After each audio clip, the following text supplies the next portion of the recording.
السلام علیکم ورحمۃ اللہ۔ ماشاء اللہ تبارک اللہ، زیارت کرو جی ماشاء اللہ، اور نال میں بخاری شریف ادا کر رہا ہوں، تسی ماشاء اللہ بھی سنو۔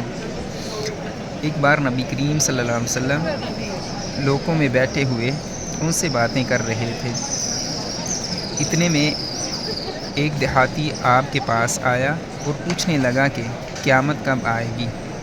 آپ صلی اللہ علیہ وسلم اپنی گفتگو میں مصروف رہے۔ بعض لوگ جو مجلس میں تھے کہنے لگے، آپ صلی اللہ علیہ وسلم نے دیہاتی کی بات سنی لیکن پسند نہیں کی، اور بعض کہنے لگے نہیں بلکہ آپ نے اس کی بات سنی ہی نہیں۔ جب آپ صلی اللہ علیہ وسلم اپنی باتیں پوری کر چکے تو میں سمجھتا ہوں کہ آپ صلی اللہ علیہ وسلم نے یوں فرمایا، وہ قیامت کے بارے میں پوچھنے والا کہاں گیا؟ اس دیہاتی نے کہا، یا رسول اللہ میں موجود ہوں۔ آپ صلی اللہ علیہ وسلم نے فرمایا کہ جب ایمانداری دنیا سے اٹھ جائے تو قیامت قائم ہونے کا انتظار کر۔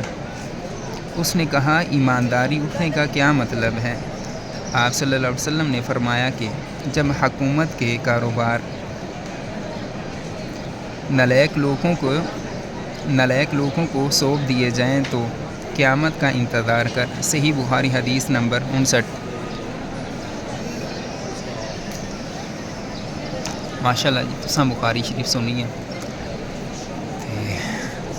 قیامت دیا نشانیاں اللہ تعالیٰ سین اس کو سمجھنے دی توفیق عطا فرمائے، اور اسی طرح آپ صلی اللہ علیہ وسلم دی تعلیمات سیکھنے دی توفیق عطا فرمائے۔ نبی کریم صلی اللہ علیہ وسلم جو فرمایا وہ گلاں کوئی پرانیاں نہیں ہیں، وہ جو دور آنے والا ہے اس بارے جڑانیاں وہ تعلیمات ہے انہاں دی، اور اس دا سین فائدہ ہے، مستقبل دا پتہ لگتا ہے، تے جو یعنی کہ پیچھے بیت گیا ہے وہ دے بارے بھی دستے ہیں، اور جو اگے آنے والا ہے اس دے بارے بھی دستے ہیں۔